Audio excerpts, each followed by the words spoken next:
Hi, everybody, and welcome to Empowered Visionary School Leadership webinar with me, Amy Williams. This is the first of a 5-part series, so make sure you've got your workbook close by, your favorite pencils or pens or gel pens or paintbrushes, however you like to take notes, and know that there will be lots of pauses throughout this webinar for you to pause and write and get your thoughts together before we finish. So here we go with part 1. So hi, I'm Amy. I'm with Amy Williams Academy, and my goal and my mission, my why, if you will, is how I can best support educators and school leaders and families to be the best person possible in the lives of the children that they love. And I get to do that through webinars like this, professional development, live in person in schools, here in the United States and around the world. So I'm so happy and grateful that you're here with me today. The big question that I have for you to start this whole thing off is, what about you?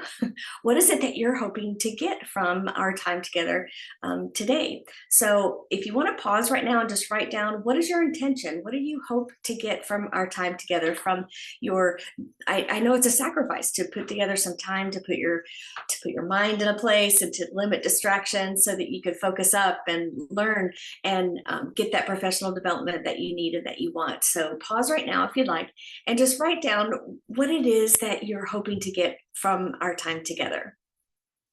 If you pause, I'll be right here when you come back. Okay, here's a description of the 5 sessions. So the first one, which is this one right here, right now, is who are you really? What are you about? What do you want to be about? What do you want to be known for?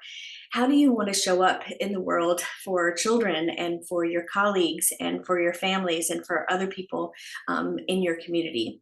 So that's one.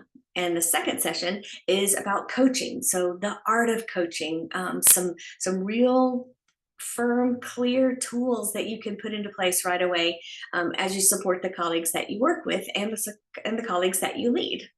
Now, session 3 is about growth. Grow, grow, grow. Where do you want to grow? Where do you want to support your team to grow? Where do they want to grow? What do they want to learn? How do they want to be next week, next year, and beyond? So that's session 3. And the 4th is, all right, I've talked about my school, I've talked about my community and my classroom, but what beyond that? How do I want to make a bigger impact in the world? What do I want that impact to be? How do I want to show up and lead for the people who come alongside me to do the work that we do in the program that you serve or that you lead? And then the last one is about strategy. So what's your plan? How are we going to put a plan in place to put into action more specifically and more authentically what it is that you're about, your mission and your vision, your own growth, your own impact that you want to see happen in the world. So that's pretty full. So that's 5 big sessions, and we'll get started with the first one right now. But first, let's take a deep breath. Settle in. And here we go. Part 1, who are you really? Okay, so I'm going to tell you a story about glitter. It was the first year I was working with the school in my first position of leadership, and I thought, okay, what can I do to connect with the people that are maybe meeting me for the first time or don't really know what I'm about, and how can I make those connections in a way that was lighthearted and fun and, easy to connect, right? I had all these visions of how I wanted to be as a leader. Well, it involved glitter, and I do not recommend. However, the intention was pure back in the day. What was it, 23 years ago? And yeah, I went around the school and checked in with the people that had very formally met me just as a hello, welcome at a staff meeting, right? So this is the first day that I was able to really move around and connect with people. So I asked them if they would like some glitter, either on their hand or I could put it on their face. It did not go over well. So my intention was pure, but at that point, I didn't really know the people that I worked with. I didn't know their currency. I didn't know their vibe. I didn't know the school culture that I was moving into. I was coming from a culture where this glitter would have been welcome and excited, yeah. But no, that was not the vibe I was entering into. So I had to learn, how can I show up and serve? How can I let these people know that I'm here to support their work to be the best person possible in the children that they love? I hadn't quite been able to articulate that at that point, but I knew that I wanted the folks that I was leading, I wanted them to know that I believed in their work, that I believed of the importance of their work, and I wanted to be there to make sure they had everything they needed to do the best work possible, right? So at that point, with that particular group, glitter was not the way. So I had to learn a different way. And part of that was really shifting into what was I really about, and how can I show up and serve the community that I had entered into. And I was a new person, right? So I put the glitter away and decided to move forward. All right. So here we go. You might have a story like that too, when you were stepping into leadership for the first time, and maybe you made a mistake with the purest intentions and everything just went, right? So you may have had an opportunity to experience that, a place where you realize, okay, not going to do that again, but what can I do differently, right? It takes the big question to find out, what am I about? What can I do? What can I offer? What skills do I have that could weave in alongside the people that I work with and that I work with closely with, right? Okay, so if you figure out, like, what is your mission, your own personal mission? What is your vision for the work that you do? What kind of impact that you want to make? How, in a position of leadership, do you see that unfolding in the program that you create, right? So what is your own personal mission? What is your own personal vision? And then what is the school and the program's mission and vision? What is your program about? What do people want to see, or what do they expect to see? And what do they expect when they come to your program instead of somebody else's program, right? So we're going to talk a little bit about that. Then we're going to talk about, in a position of leadership, how did you acquire the talent that is going to be the perfect fit for the program that you've created, the program that you are leading.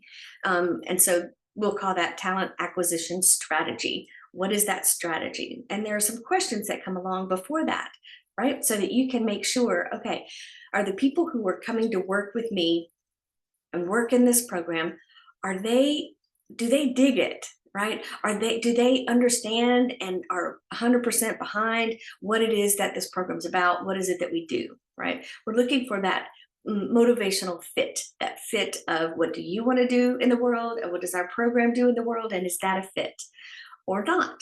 That's important to know too. Okay, after that, we're going to talk about our own personal leadership styles, our own personal strengths. What do you come with? Are you a connector? Are you someone who is an activator? Are you someone who is a visionary, right? Are you really strong at logistics and planning and project managing? Is that your personal strength? And how can you weave in whatever is your personal strength into the way that you lead? Big questions. And then another question we'll ask is, what gets in the way, right? We have all these hopes and dreams, and then it seems to not go well, right? So what is it that's getting in the way? What's causing us to feel like, okay, this is not working, and we've got to try something else, right? We got to know what it is that gets in the way, and what are our obstacles, and know what it is that we need to overcome those obstacles to get at what it is that we want. Okay, so here we go. We're ready to go. We're going to step into mission, vision, and values first. Okay, so the big question, who are you? And what are you about? Right? What is it that you want to do in the world? What kind of impact do you want to make? And when I began to research this, and the reading that I did, and the webinars that I attended, and let's see, the YouTube videos I watched, and the TED Talks I talked, there were a few people that stood out as inspirations to me as I was developing as a leader. And Simon Sinek is one of them. And a piece that he teaches that I come back to again and again, and I encourage you to do too, is to figure out what is your why, right? Start with your why. And the way that he recommends that you do that is to find a friend. And what does that mean? What do you mean by that? So in starting with why, you might be able to articulate or figure out, well, this is my why. Okay, that's cool. Write that down. And then find a friend, not your significant other, but someone outside of that super close relationship.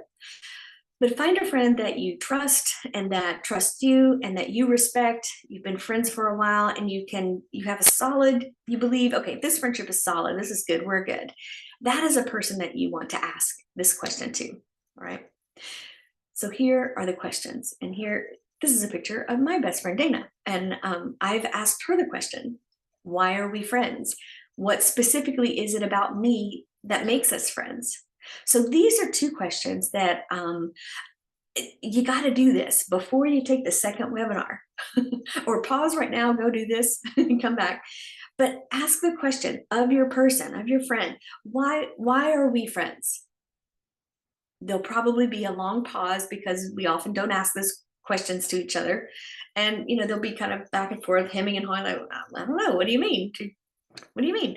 And they might start describing you. Well, you're fun and you're, I feel comfortable around you. I mean, I don't know.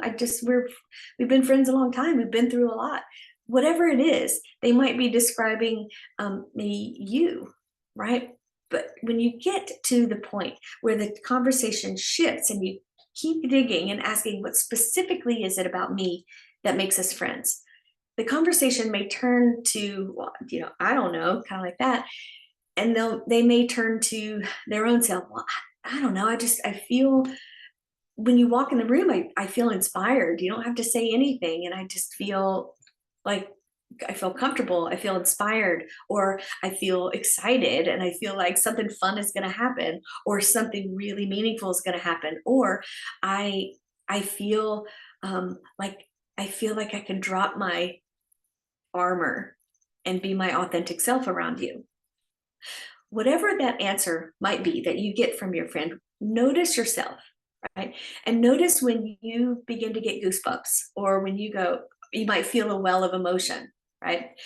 Oftentimes that goosebump feeling or that well of emotion, that's a clue to probably what is your why, right? It's a place to start investigating and start taking a look at what is it that you're really about, right? So Simon Sinek goes on to say a couple of things that are inspiring and helpful. So check it out. He says, working hard for something we don't love is called stress. Okay. So once we're figuring out what is our why, and yet we're still feeling every day we're going home just beat and completely exhausted, or feeling, how could I have done better? Or I don't want to go back. We may have felt those days before too, because that's real, right? But when we take a look at, okay, do I love what it is that I'm doing? Yeah, it's going to be hard, right? That meaningful work often brings with it some struggle and some difficulty. And that struggle is where so much growth happens. We know that in a classroom, right? And we know that when we're working with children. So we're like, yes, I can dig it.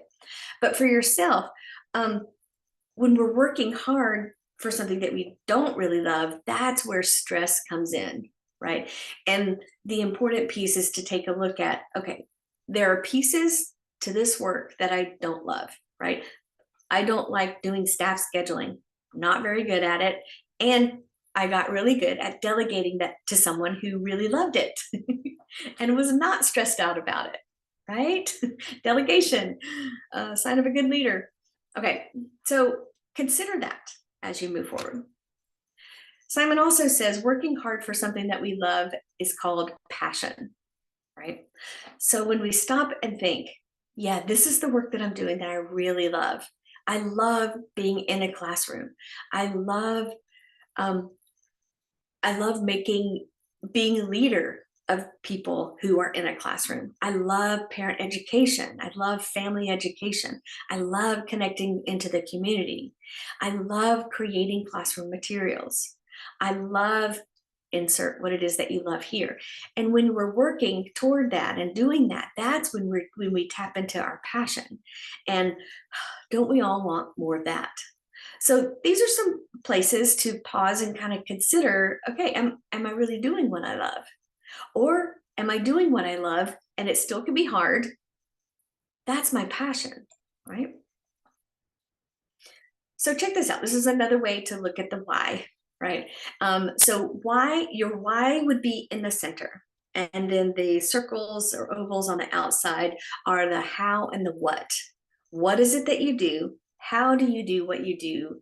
And how does that support and kind of blend in, feed your why? Deep breath. Okay, so it's time to buckle up. This is going to be fun. Now we're going to take some time to really dive into, what is the passion? What is it that you love, right? And oftentimes, what is your passion and what it is that you love can help form your own personal mission and your own personal vision. Some people would also add your core values. What is it that is at your core the most important? And what's amazing is when we can live moment to moment from our core values and from our vision, working toward our vision and working into and embodying our mission, that's really the sweet spot that we want to get to. Doesn't mean that everything's going to be rainbows and unicorns all the time, right? Because you still got to do that staff schedule, right?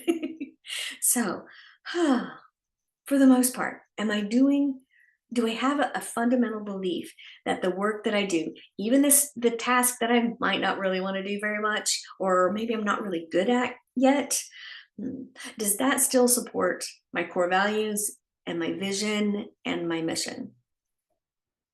Okay, so we're going to start with mission. So here's some definitions for you. A mission can be put in a statement, right? So your organization or your program may already have a mission statement and maybe a vision statement already. So if so, great. Take a look at it. First, do you know what it is? So often, you guys, I have worked with schools on mission and vision development. And so often when I say, okay, what's your school's mission? There's like crickets. Nobody knows what it is. And someone will say, I think it's on our website. Is it? Okay, then we take a look. Sure enough, there it is. Here's our mission. The mission of this school is to such and such. Cool. It's a clue when the people that you work with can't articulate what is the mission. What are we about, right? So it might be time, if you already have a mission statement, to re-look at it, to look at it alongside your colleagues and decide, is this still the explanation of our reason for existence? Is it time to edit it or shift it or change it? Maybe, and maybe not, right? So take a look at it and see if it's still reflective of the work that you do day to day, okay? So back to definition. So a mission statement it's a concise explanation of your reason for existence. It describes your purpose, your intention, and overall objectives. It's big, right? It takes some time to create a mission statement within a community of a program if you don't have one yet, okay? But now you know what it is, okay? A mission statement supports the vision and communicates purpose and direction. So maybe it's written on your website, and when your potential families or clients come to your website, they can get a sense of, oh, this is what this program is about. Can I get on board with that? Do I agree with that? Does that sound compelling to me? Yes, I'll move forward. Or if it's like, meh, not my thing, and then they'll go somewhere else, which is okay too. But it's really helpful to make sure that your mission is accurately reflecting what it is that your families and your children and your colleagues can expect in your program. Okay, so it's time to get our pens and paper out and get your workbook, because here's some big questions. We're going to pause in just a minute. So 1, what is your school's or your program's purpose? Next, why does your school exist? Maybe what hole does it fill, right? What need in the community does your program solve? What problem in your community, what need in your community does your program step up and show up for? Okay, so that's what we're going to do. Now, a follow-up question that goes along with it is, how do you see your mission in action? What does it look like day to day? What's the vibe in each individual classroom? Is it the same? Right? Do you have several classrooms, and are they all on board and dig your mission, and you could see it throughout the way the environment is created and curated and set up? Can you see it in the interactions between adult and children? Can you see it in the interactions between adult and adult? How do you see it in action day to day? Okay, so here are the questions again for you. How specifically do you see your school's mission in action? Your school exists to do what? And how do you see it day to day? So you've got your workbook with you. Pause right now, pen to paper, and whenever you're finished, just come on back. And I'll just be waiting here for you.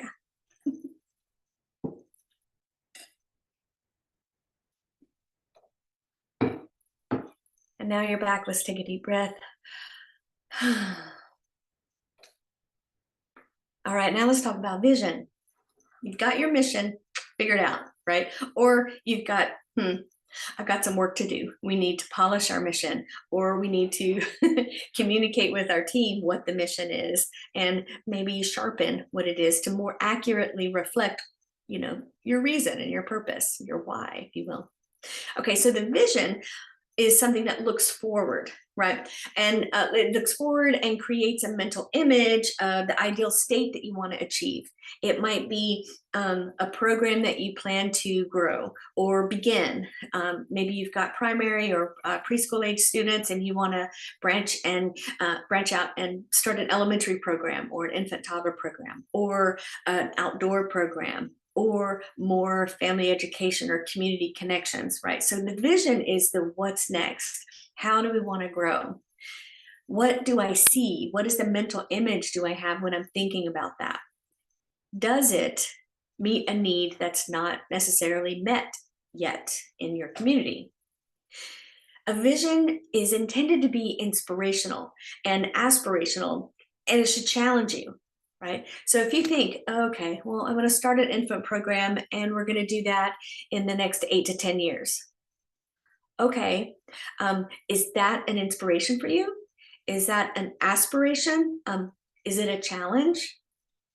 What if you said, we want to start an infant program, infant toddler program, and we're going to start it in 3 years?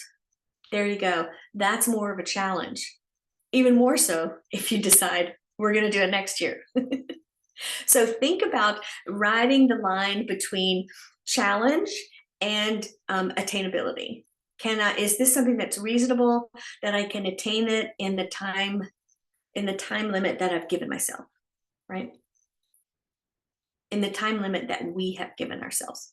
Remember, the vision is important to share and create alongside the people who will do the work to make it happen.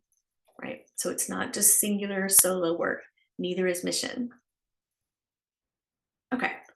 Some questions to get at your vision is, what problem are you seeking to solve? Is there a problem in your community? Is there a need there that you can step in and fill? What problem are you seeking to solve? Right?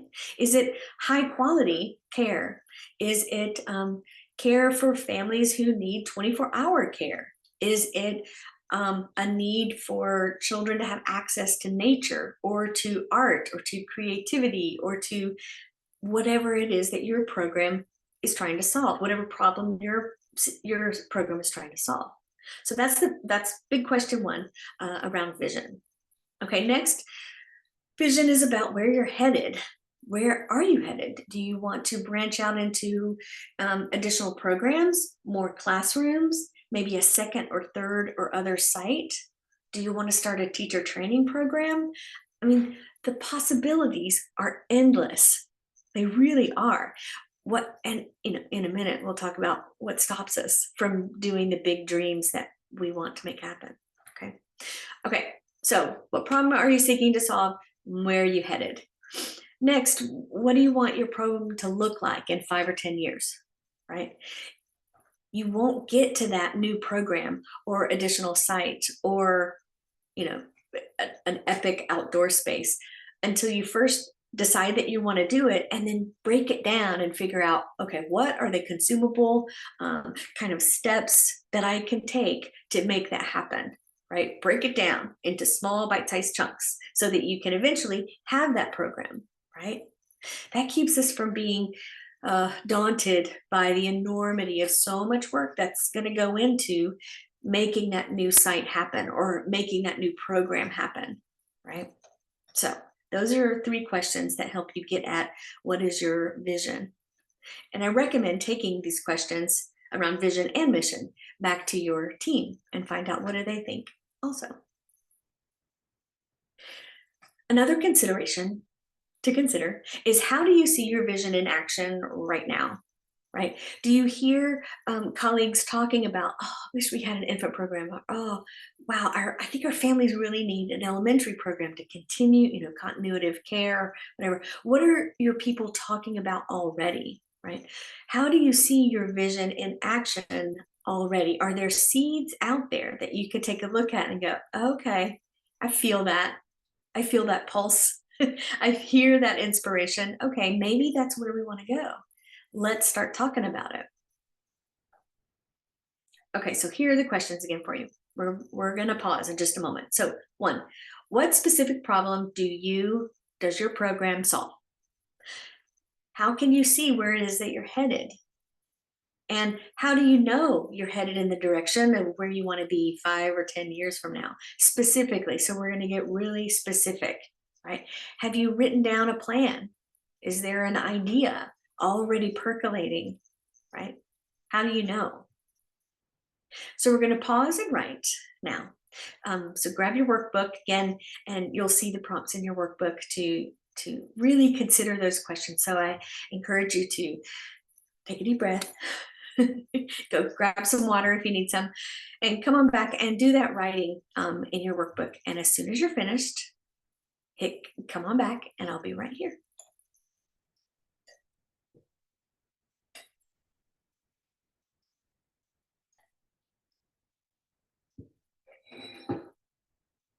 All right, and now we're back. This elephant reminds us to take a stretch if you haven't done that already. Okay. And breathe. Drop your shoulders. Pull your ears back. Okay. Now let's talk about values. So we've talked about mission, we've talked about vision, now comes values. So a value statement lists your core principles, the core principles that guide and direct your school and its culture, right? I think about a time when I was working with an organization. Our school was a part of a much larger organization, and there was a team that got together once a month called Admin Council, and myself and another colleague were the 2 people from our school to be there, and we were part of a larger healthcare organization. So the other people around the table on this big boardroom table, and in their suits and dresses and heels, yeah, they were from all sorts of different kind of programs: elder care programs, addictions programs, other children's services, many, many, many that you can imagine. And then there was us from a school, right?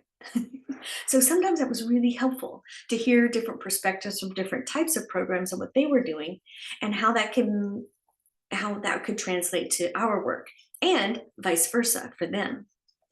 But I remember clearly one of our leaders, his name was Jerry, a very tall person, so kind, so respectful, so thoughtful. And I bring the word thoughtful forward, because whenever there was a big decision to be made about budget or hiring or a, any kind of decision, large or small, there would be a pause.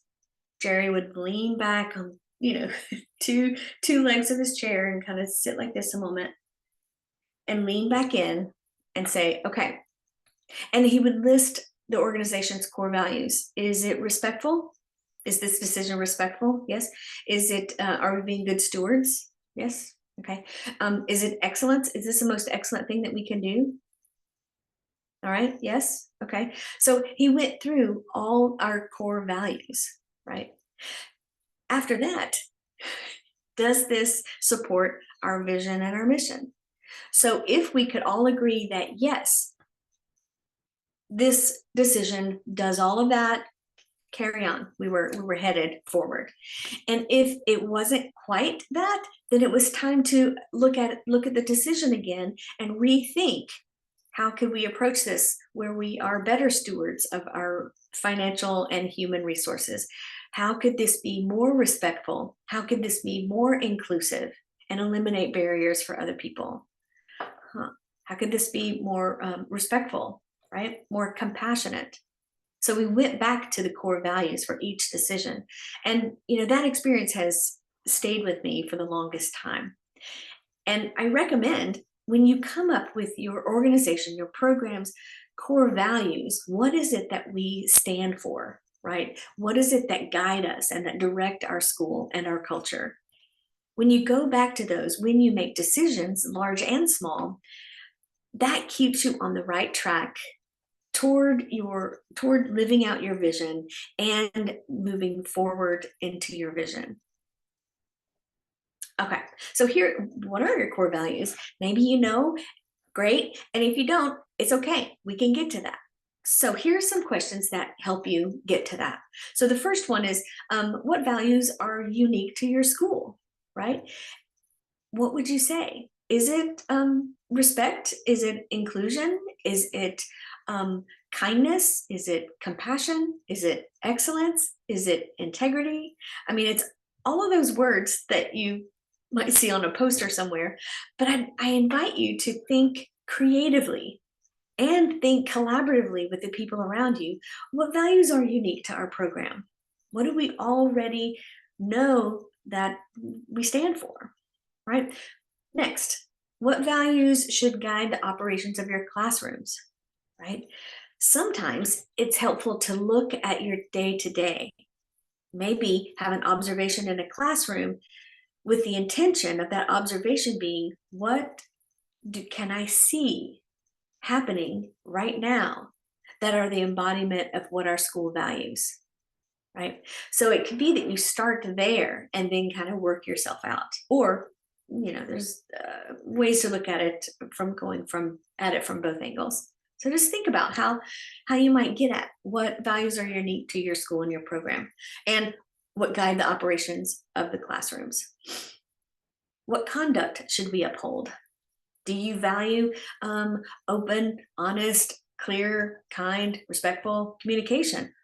That might point you in the direction of what your values are as a program or as an organization as well. Okay, so it's time to pause and write. Those are big questions. So it might take a little bit. So go grab your coffee, come on back, and put your thoughts down in your workbook and come on back when you're ready.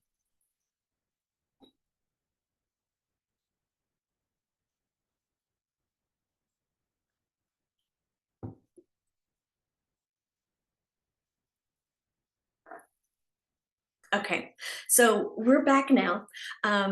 Here is an additional question that maybe you already answered or not, but an additional question is, how do you see your values in action? Whether you've decided on what those values are or not, what does it look like in action? If you could imagine, can we do this better? Can we live into our values more? What might that look like? And if you and your program aren't there yet, but that's where you want to be, what shifts and adjustments can you make? What kind of coaching can you do to bring everyone alongside and pointing in the same direction, right?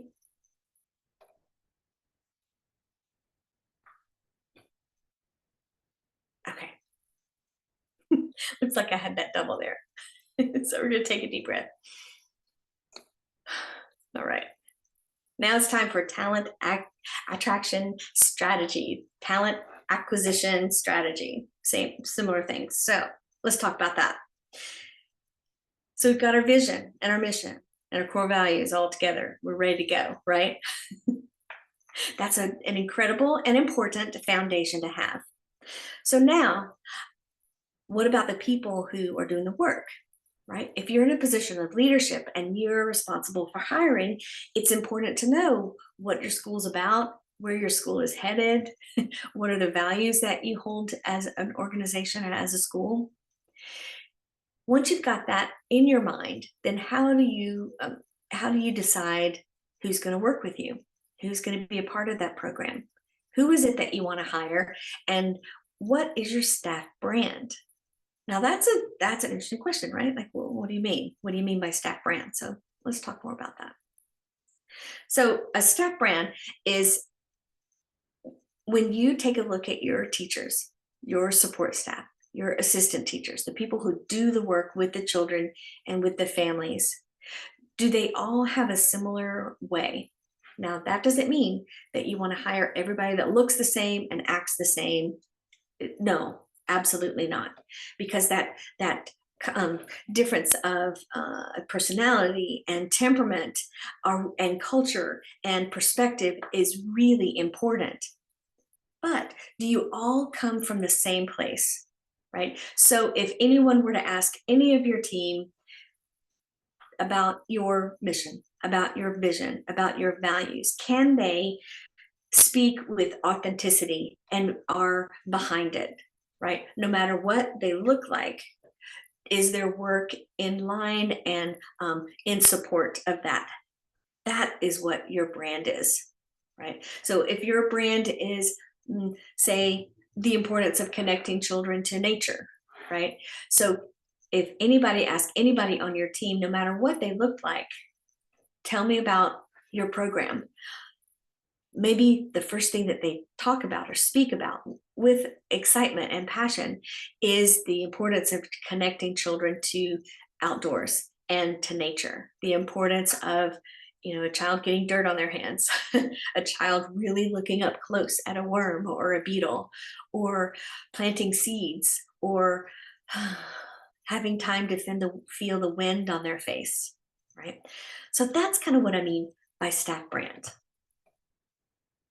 Okay, some questions to get at what is your talent attraction strategy is this.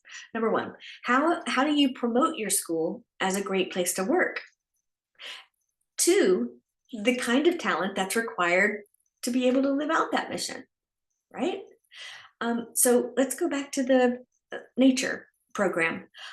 It would probably not be a great fit to hire someone who really does not like to be in the rain or in the cold. I mean, we're in the Pacific Northwest here, so that's a big ask. If you don't like to be rained on or you don't like to get wet or to be cold, that's a big ask to be a part of our program that is all day, every day outside, rain or shine, right?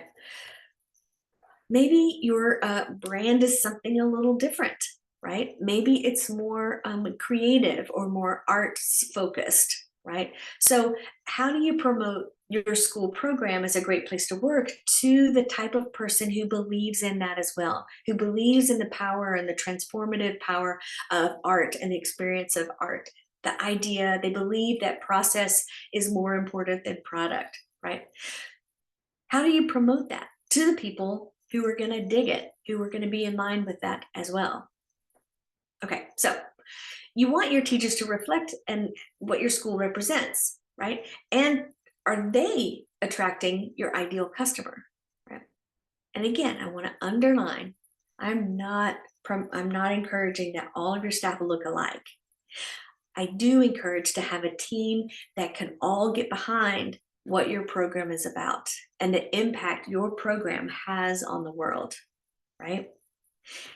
Imagine what your team would say to someone who asked them in the parking lot at Target about your program. Oh, Oh, do you work at a school? Oh, yeah, I do. What do you do? I mean, what is their 3-minute pitch? What would they say, right? Would they say it with a lightness and an excitement in their face about the work that they do? Hmm. Something to think about. All right, so more about TAS is this. Okay, Amy, where am I going to find them? I'm not sure. I'm having a hard time filling the positions as it is. Excuse me, how do I get people to even stay? I get them, they're excited about our program, and then poof, they're gone. I get it. So many times I talk with school leaders, and that's one of the most um, difficult struggles is to hire great people who really want to be there and then keeping them. Okay, so number two, why would they want to work for you, right? What makes your school different from another school? And what would make them say yes to your program and no to another? If everything was almost equal, what would have them lean toward joining your program? Next, what do you offer them? And here's kind of the nuts and bolts of things. What is your offer package, right? Are there incentives that you offer? Is it money? Is it flexibility? Is it training? Is it opportunity for growth? Is it a lively and connected staff community? What is it that you offer new people who join, right? What are the incentives to come, and what is the incentive to stay? It's not always about the money, right?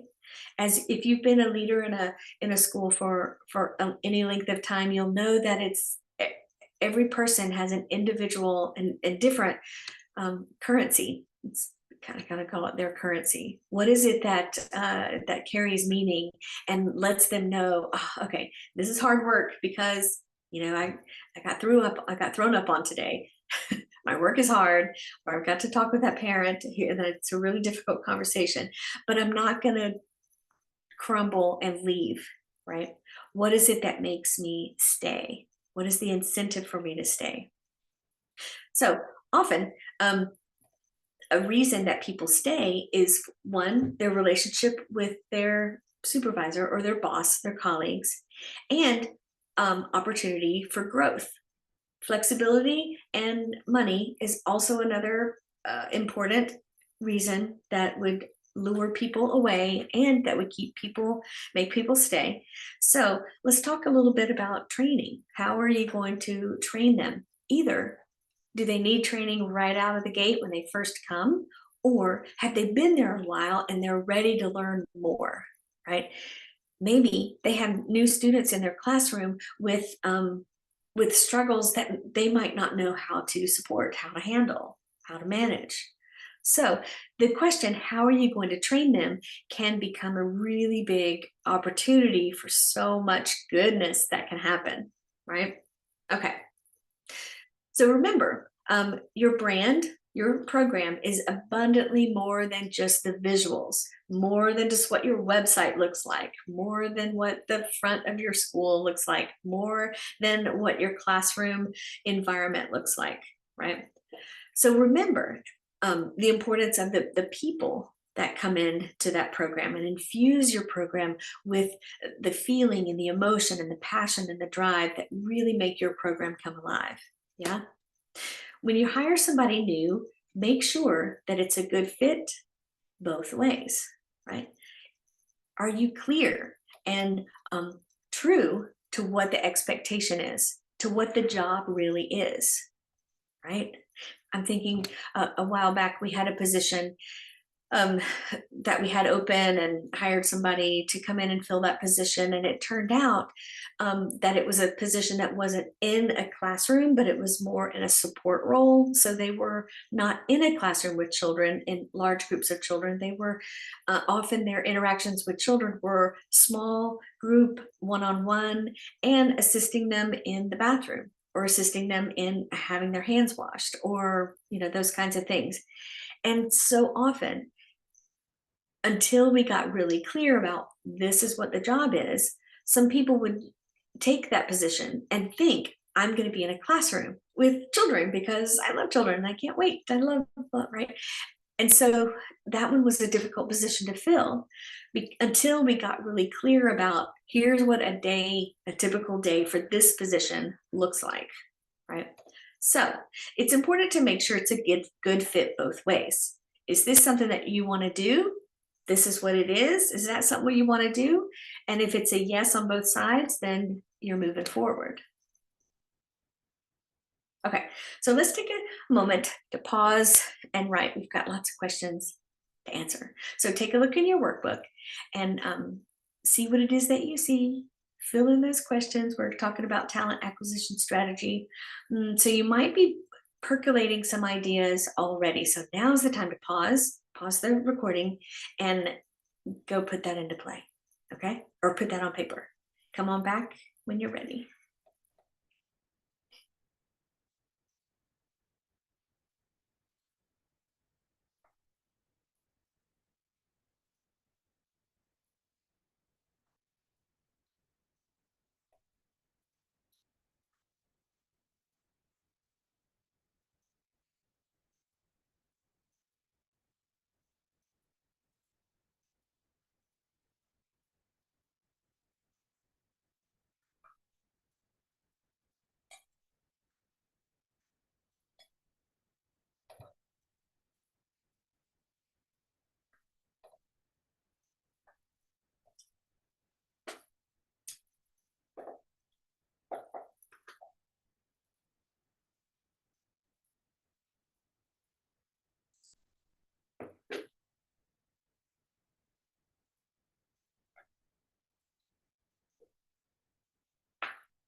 All right, and we're back.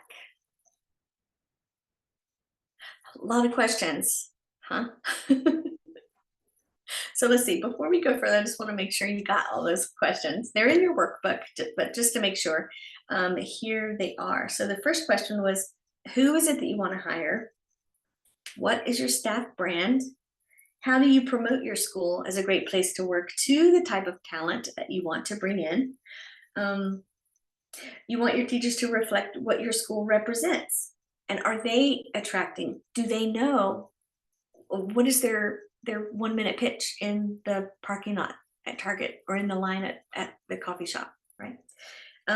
Where are you going to find them? Where would they be? And why would they work for you? Why you and not someone else? That invites a lot of vulnerability to really take a look at why you and why not somebody else, right? It can be really competitive when there are few teachers, few assistant staff, few people who are qualified to do the work, and many schools, many programs looking to fill those positions. Okay, what is it that you offer them? What are the incentives that you have available? Is there a place to grow if that's something that's important to them? And how are you going to train them? So if you need to pause again, go right ahead and come on back. But we're going to go into, well, where do you even find them? So here are some ideas to take a look at, and some sites. As of recently, there may be new sites that come all the time. So take a look and take a look at these places and talk to your mentors and colleagues at other schools and hear about, where do you post? Where do you post? Where do you find most success? What about you? And this is a short list of places where I've had personal success, and schools and programs that I've worked with, that I've coached and consulted with, have also found success. So the first one, your local county CCR&R, Child Care Resource and Referral organization. Sometimes they have cohorts of people who are entering into the career. And there may be opportunity, there may be internship that they need to fulfill, a person who is looking to learn more about a program like yours. So that's a great place to start asking. CCR&R. Next, local colleges or community colleges, universities. Do they have programs that are looking for spaces for internships, or are people who are interested in the field, new graduates looking for work right out of school? Does your city or your town have a local nanny school? That's a possibility we've had success with. Partnersindiversity.org, indeed.com, barefootstudent.com, ziprecruiter.com, glassdoor.com, LinkedIn, wdtnjobs.com. Facebook ads, interestingly enough, have been successful. Now, I'm curious, as social media begins to, it is in constant growth trajectory. So it could be maybe not Facebook anymore, but is there another social media platform where people who you want to work for you already are, and they could see, oh, there's a position available. Oh, I'm interested in that. Oh, I want to learn more about this school, right? And you'll notice in all caps, referrals. So often, more often than not, if someone could say to someone that they know, hey, my school's hiring, I think you'd be great at it, or I think you'd be interested in that. Though, or families who might know somebody in their neighborhood, or somebody else that they know within their circles. Those are great ways to bring people that will more than likely have a good fit, because the people making the referral know your program really well. And it's not just a cold connection, right? But there's more relationship already established. So that's an interesting something to consider. How do you do referrals? Do you have a referral incentive, right? If you refer somebody and they work out and they're here for 6 months or through their trial period, then what can you offer as an incentive? An extra day off, $100 gift card, whatever it is your organization decides would be an appropriate referral incentive, right? Now, here's something to think about. This is a person that I follow on Instagram at Black Girls Teach. I recommend find and following. And I learned this from her. She says, instead of saying, oh, we have high teacher turnover. Okay, because maybe that's the case. Let's try saying, and this is hard, you guys. So, our students are continually losing great teachers who serve many different critical roles in their life, year after year after year, oftentimes for preventable reasons. So it hits different to say our students are losing great teachers. It's different to say that than, oh, we have high teacher turnover. It means, it describes the same phenomenon, but the nuance is different, right? So it challenges us as leaders to really think about, okay, I'm showing up as a leader. What is behind this high teacher turnover? What is the impact that I feel like I'm in constant hiring mode, or constant replacement mode, or constant orientation mode? I've been there where it feels like I'm constantly finding substitutes, or finding covering classrooms and spaces myself because of high teacher turnover, or our students are continually losing those great teachers that fill an important role in their lives, right? Kind of lights a fire. Like, okay, what am I doing to retain the people who are a great fit and are doing an incredible job? What can I do around retention?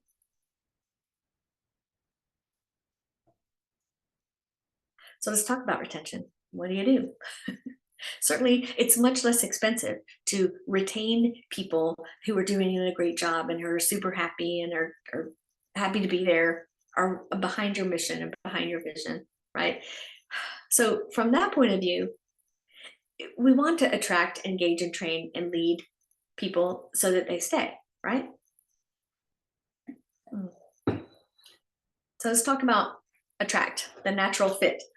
What does that look like, right? We've talked a little bit about that. Does your job description accurately reflect what really happens on the job?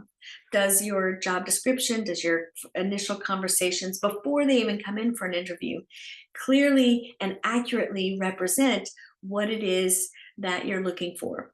And where you reach, does it engage the people who are more likely to be on board with that, right? So natural fit It's really important to underline, put hearts and stars around it, right? So how do you attract the people who are really going to want to be there and who there will be a foundation for them to soar, right? Part of that foundation, creating that foundation for that soaring, is engagement. So once you've attracted them, they're in, they're hired, they're ready to go. How do you engage, right? How do you engage them in the work that they do, in being a voice, and a voice for shaping and moving forward your vision and your mission, right? Do you give them autonomy, right? Do you give them freedom to struggle and be friendly with error, right? Part of engagement is creating a relationship and an environment where folks feel safe to try and fail and try again. To try, fail, not get in big trouble, and be able to try again, because they're surrounded and led by people who respect them, who have compassion, and who have the foresight to go, okay, do we need more skills here? Do we need different skills here? Here's what we could do. So that leads us to the next component of retention, is about training, valuing the growth. And you'll see I put in invest here because I've just seen that over my career be the thing, right? To invest in what it is that where do you want to grow? Where do you want to grow? Where do you want to grow?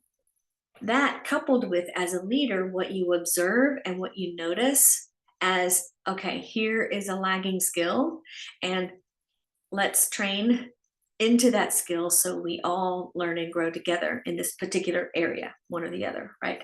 So training is a really important component of retention.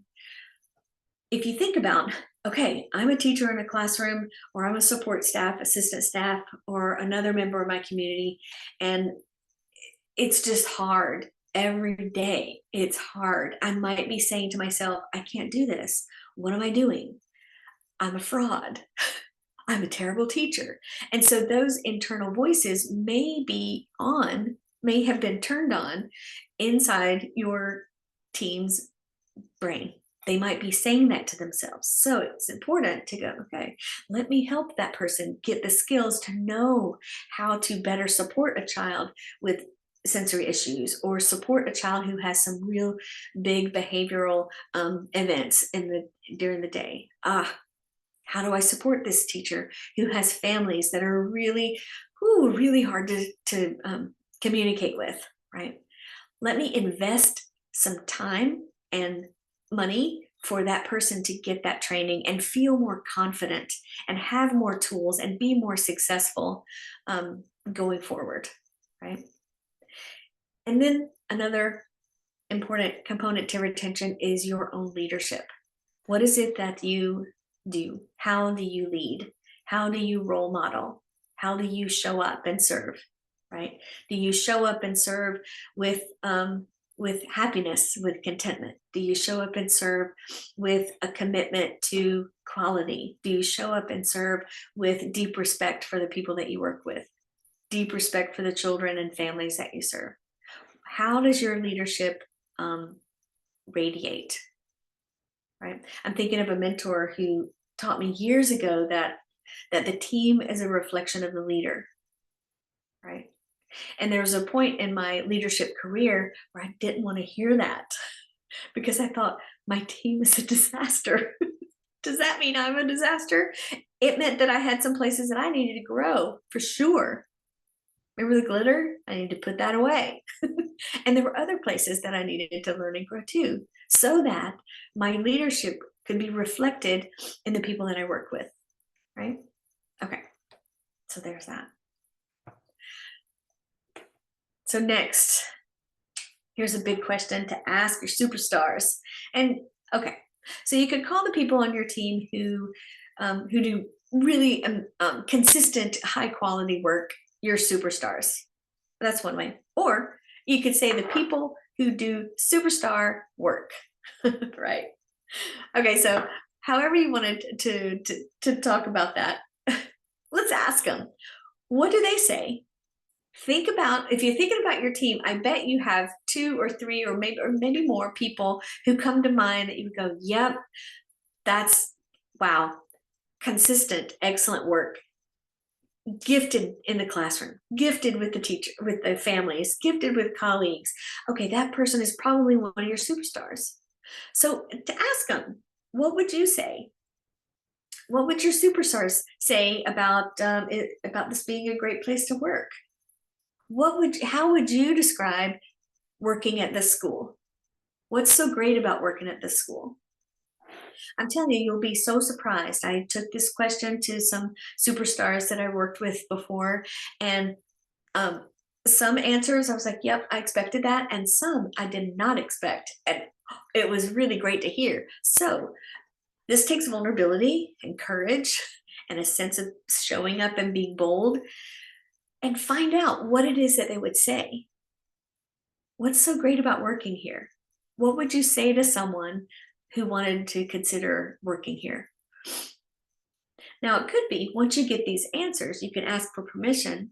And when they say yes, then consider putting that on a job posting or within a job description or some whatever promotional materials you put out for new positions, right? It could be that you quote, you know, Abby says, and then say, this is a place with a really tight-knit community with, and who doesn't mess around about high quality care to children. This is, you know, they say what they do and they do what they say. Whatever it is that your superstar would say, consider how that might be woven into your promotion. The thought. Okay, now it's time to pause and write. So here we go.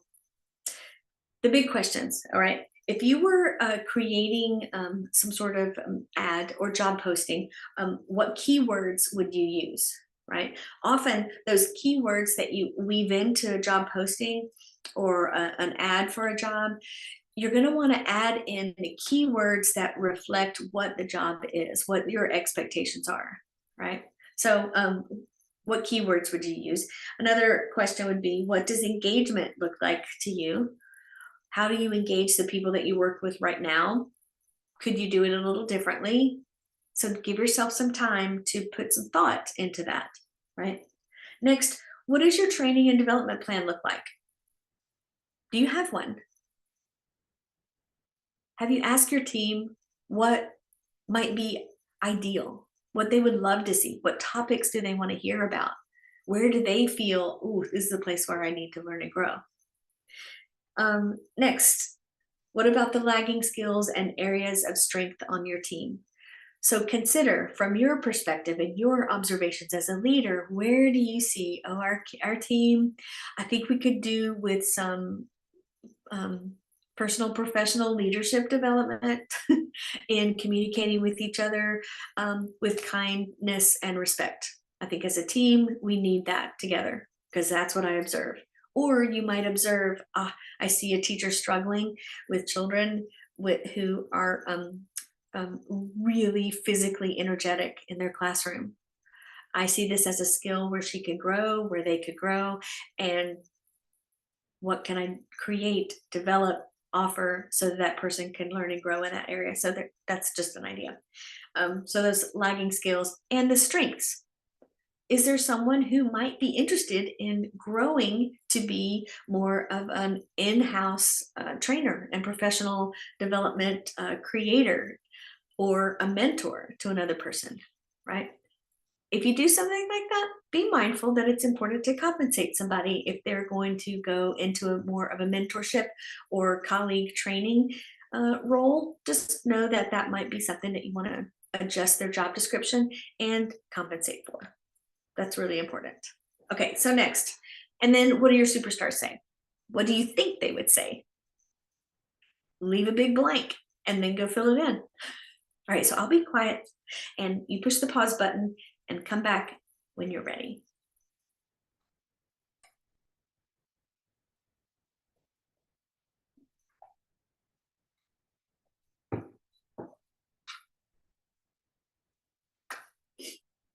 All right, now we're back. It's time to talk about leadership style and sabotages. That might be a hard one to hear and a hard one to listen to, but it's okay. Once you know what it is, you know where you can shift and grow, right? But first, let's go back to our friend Simon Sinek, who talks about leadership quite a bit. So I recommend, if you haven't listened to him or read any of his work, gosh, write his name down and go find and follow and listen to and read the work that he has to share. So carrying on, he says about leadership, leadership is not a rank. It's not a position. It's a decision. It's a choice. So if you're thinking about your own self and why did you step into leadership? Did you step into leadership because you had to? Because the director of the school had to leave and there was nobody else, so you had to step in, right? That might be the case. Or it may be, I want to be a leader one day. I see ways that I can contribute that could really have an impact. I want to contribute. So that's a decision. That's a choice. So if you're thinking about leadership as a rank or more hierarchical, here's where I am and here's where others are, pause that and take a look. Your leadership is a decision and it's a choice, right? You can decide to look after the people on both sides of you.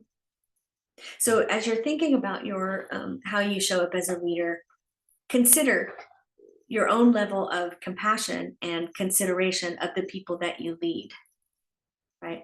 I think of a leadership mentor who often used the phrase, instead of saying the people that work for me, he would consistently say the people who work alongside me, right? So there wasn't this hierarchical weirdness, right? It was still clear that as a leader, this person took great responsibility in around his role as the leader, right? He was there to lead by example and by role modeling, by making sure, do you have what it is that you need to do your job well, right? Inspired other people to go into hard places, to have hard conversations because they role model doing that with grace and courage and vulnerability. You know, tip of the hat, Brene Brown, right? Dare to Lead, another incredible book for leaders and people who are already leaders and people who are looking to become leaders. Dare to Lead, Brene Brown. Yeah, so the idea of working alongside, right? We are both working toward that mission. We are both working into the vision. We are both stepping in and personifying the core values that we have. We have different roles, sure, but how do we do that together, right? What is each of our responsibility? Now, something that's kind of hard to take a look at is this. Sometimes we're the problem. It might be that you find yourself blaming others versus taking accountability and responsibility for the things that you get wrong, right? There's an incredible benefit to a leader saying, that was tricky. I made a mistake. What can we do to make it better? Let's try this, right? So sometimes it could be that you may be getting in your own way and you may be the one who thinks, okay, I have to take care of this myself. I have to turn inward and I'm not going to ask for help because I'm the leader and I'm not supposed to ask for help. Or maybe I tend to grow more hierarchical and we're going to do this because I said so kind of mentality. And that's probably not what you're wanting to portray.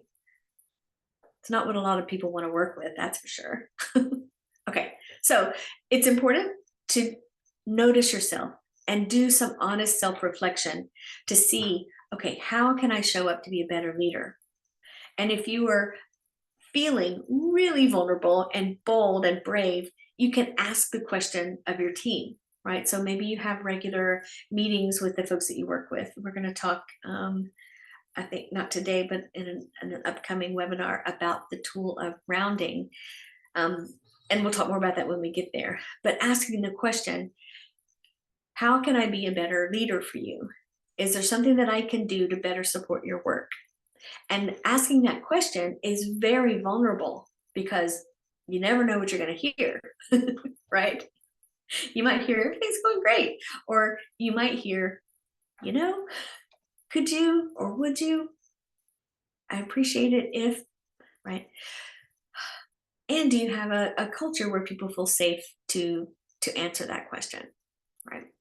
As we get into the coaching and relationship in upcoming webinars, there'll be more information on how to build that kind of culture as well, right? But for now, we're gonna carry on. Okay. Simon also says that leaders get to take credit when you're able to take the responsibility as well, right? If a project is happening, or a program that you have started that's just going, or something that's going sideways with family dynamics, children, classroom dynamics, colleague dynamics, you get to take credit for things going well. And you can take credit when you can also take responsibility for when things are not going well. How do you show up and lead? What does that look like?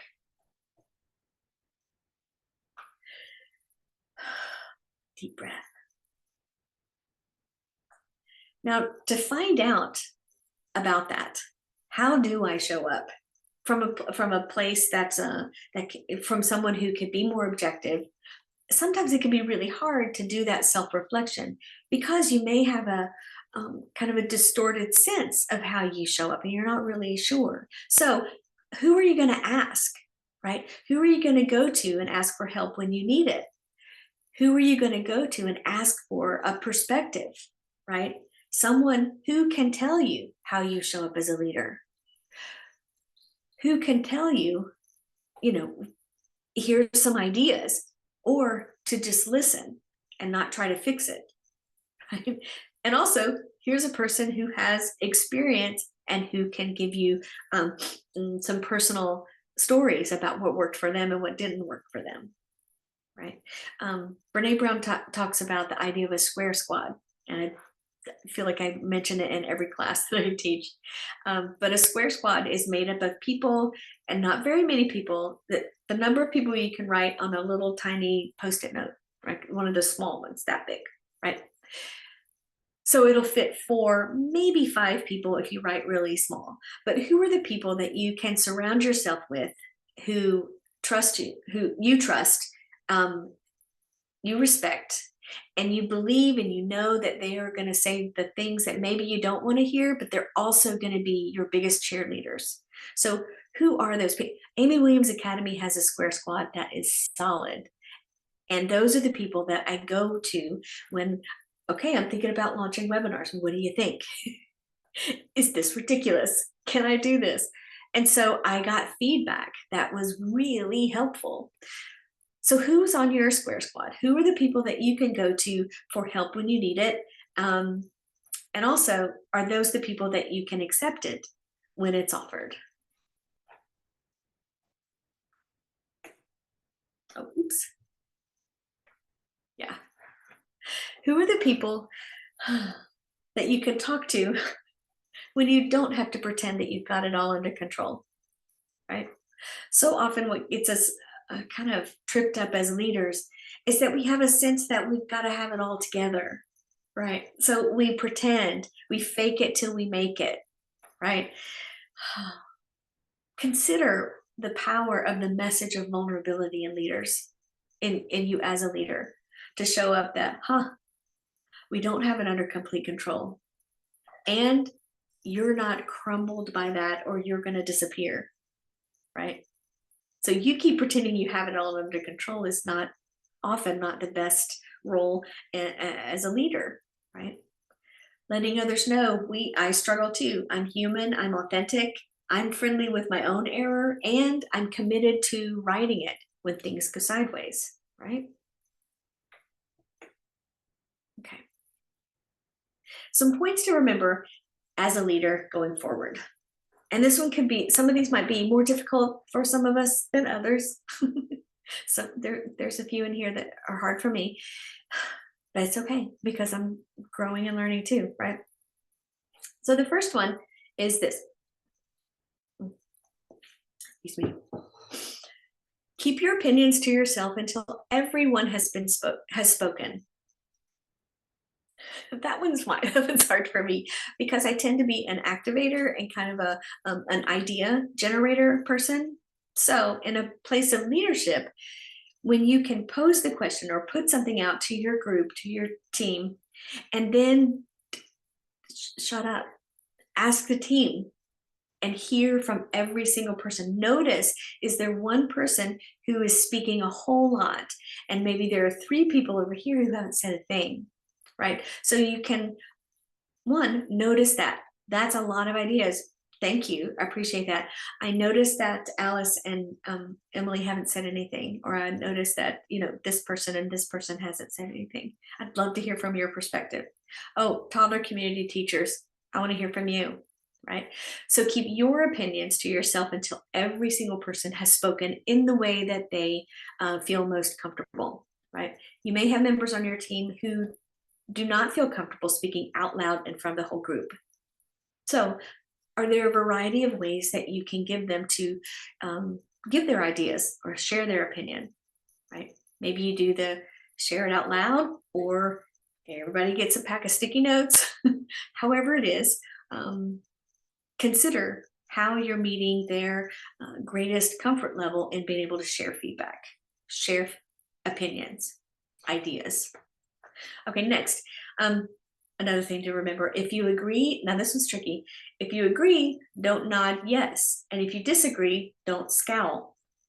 Now, when I first heard Simon talk about this, Simon, like he's my friend, okay, when I first heard about this, I thought, oh God, well, that sounds like it can be really flat, and I don't want to show up as a leader that's like this. I'm not going to nod yes, I'm not going to scowl. Oh, okay, I have expression in my face. So how can I encourage people to continue talking? Because, we've learned to go, right? To let it's kind of a nonverbal message to keep going. I want to hear you. So notice what kind of body cues do you give? Like a slight tilt of the head shows interest, right? Like, I'm listening to you, right? Maybe asking clarifying questions might be helpful, right? But notice and have people around you who can give you this hard feedback if you do a thing with your face, right? So are there people who could tell you, yeah, Amy, you do this thing with your eyebrows? Like, oh, I've got that resting face. Oh, wait, am I doing that in the middle of a staff meeting? Okay, let me stop. Pause, shoulders back, relax my face, right? Tilt your head just gently to the side, right? So consider that one, check it out. Notice in the next few times that you gather with your team if you tend to do a lot of this or if you do that too. Notice. First notice. Okay.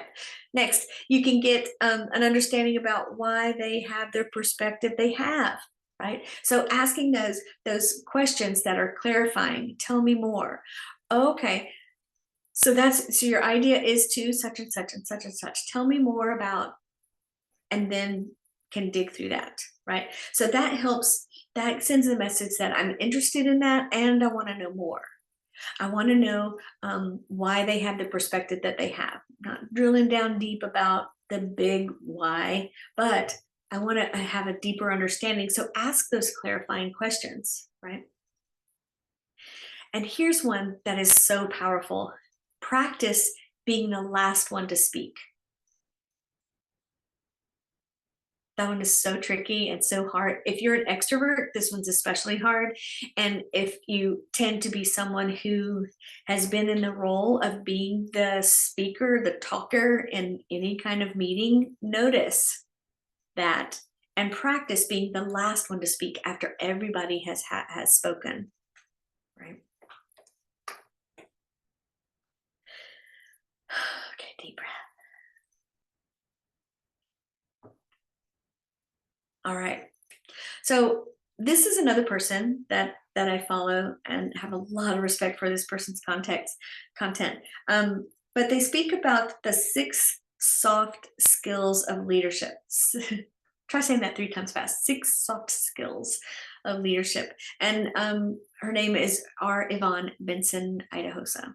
So she speaks about the different kinds of skills in leadership that we might not consider very often. So if you want to find and hear her talking about it herself, you can find her and follow her on Instagram and search for her 6 soft skills of leadership. But we're gonna talk about them right here. So the first one is the soft skill of humility, right? So humility is the freedom from pride or arrogance. And she says it's the ability to understand that your strong sense of identity defines but does not inflate your relevance. Whoa, that's deep, right? So I'm going to say that again. I want to make sure I get it right. This is a quote from her. Humility is freedom from pride or arrogance. It's the ability to understand that your strong sense of identity defines but does not inflate your relevance. Right? She goes on to talk about confidence, and confidence is self-trust. She says it's the belief in your own power, trustworthiness, and reliability. It is to be full of conviction about who you are without being intimidated by the strengths of others. And the third one is self-awareness. Self-awareness, she says, is the ability to see yourself clearly and objectively through sober reflection and introspection, the ability to tune into your feelings and thoughts and actions. It's emotional intelligence. So consider that you are absolutely doing that through many of the questions that we pause and you write about. That's a lot of work toward self-awareness, right? Okay, next, the fourth one is vulnerability. Vulnerability is the willingness to be seen and to be emotionally exposed in front of those that you lead, right? That vulnerability to show sadness, that ability to show excitement, that ability to show struggle in front of your team is incredibly important. And that's the piece of vulnerability, that soft skill of leadership that so often we may believe that shows weakness or is a sign of weakness. I'm here to say that it's a sign of strength. And I think she would agree with me. Okay, next, number 5 is the soft skill of compassion. And compassion, she says, is a mutual connection with the pain and suffering of those that you lead. It's the willingness to enter in and suffer with, and sacrifice for, right?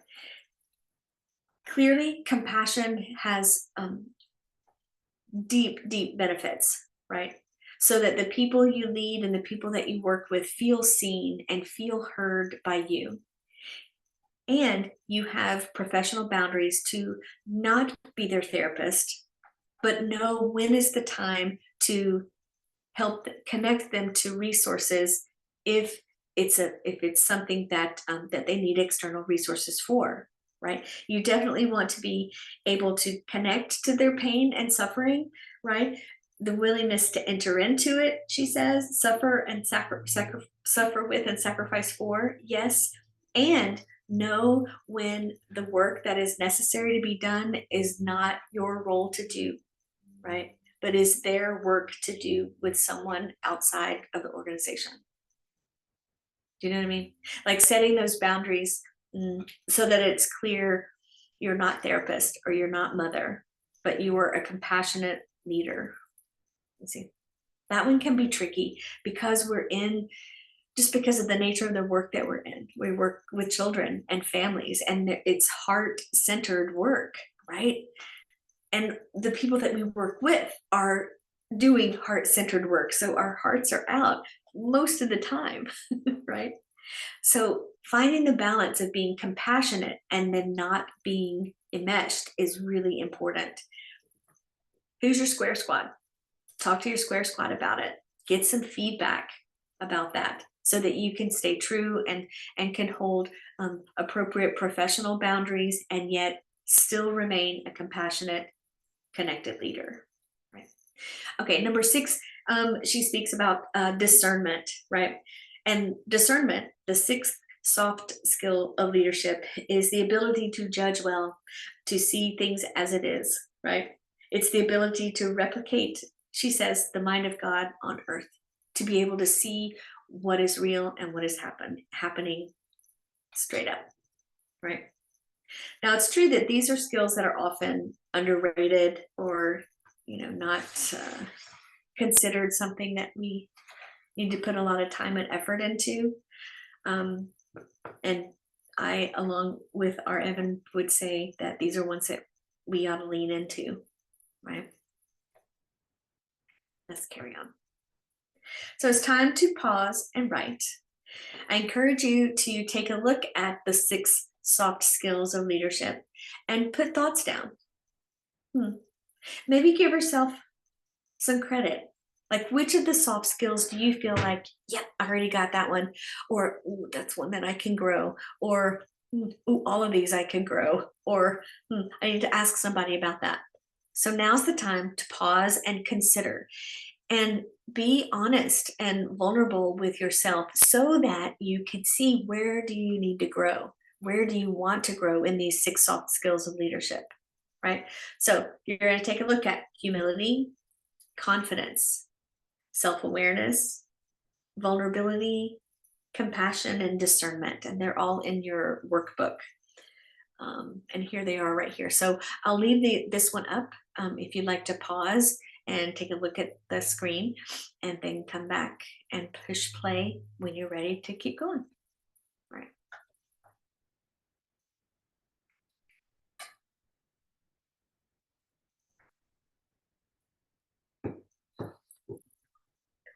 All right. So you've done your work, you paused, you did your work, and now you're back.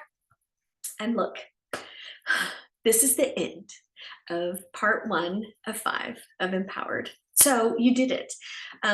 Feel free to reach out to me if you need to. Here's ways to connect with me on social media. It's my Instagram, Facebook.